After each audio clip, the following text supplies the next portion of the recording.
Our next theorem on cyclic quadrilaterals is the exterior angle of a cyclic quad theorem.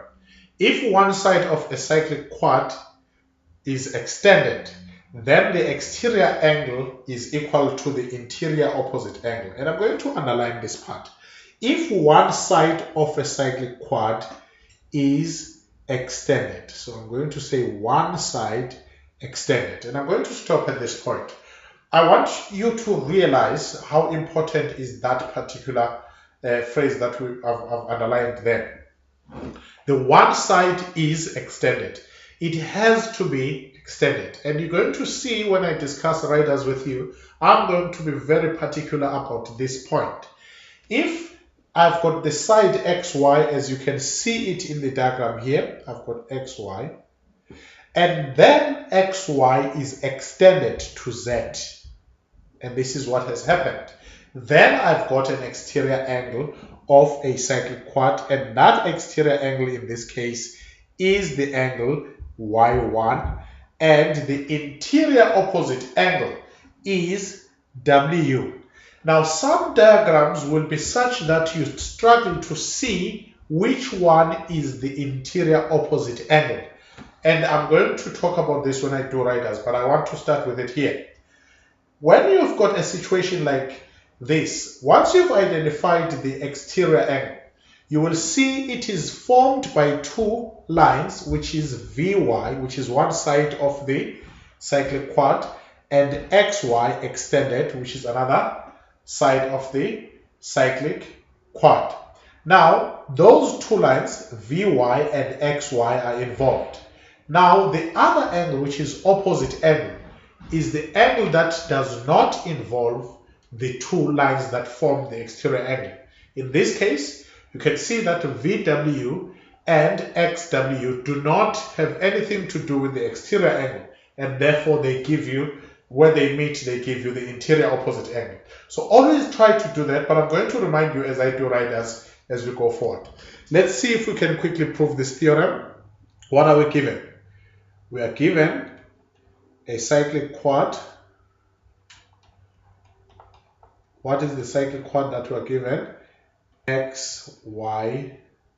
Sorry, it's not XY. I'm trying to go straight to XYZ. It is VWXY. So it's, let me just remove it totally. It's VWXY. It is not XY. It's VWXY. So that is what I'm given. And of course, with XY extended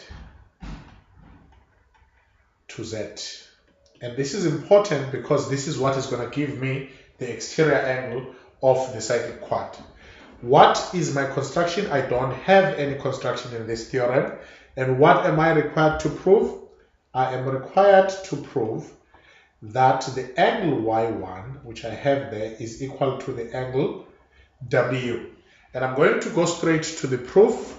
The proof says, and it uses the theorem we just proved previously, which is the opposite angles of a cyclic quad are supplementary. So it says angle y1 plus angle y2 equal to 180 degrees. And why do we say that? Because these are adjacent angles on a straight line. So that part is simple. We should all be able to get it right. So these are adjacent angles on a straight line. But I also know that angle y2 plus angle w equals to 180 degrees. And why is this the case? Opposite angles of a cyclic quad. Because we've just proved this theorem, we're now using it to prove this particular theorem. So these are opposite angles of a cyclic quad. But if you look carefully, y1 plus y2 is 180, y2 plus w is equal to 180. What does this say to me? It says to me these two must be equal, because if you add them, sorry, these two must be equal, not the ones that I've indicated.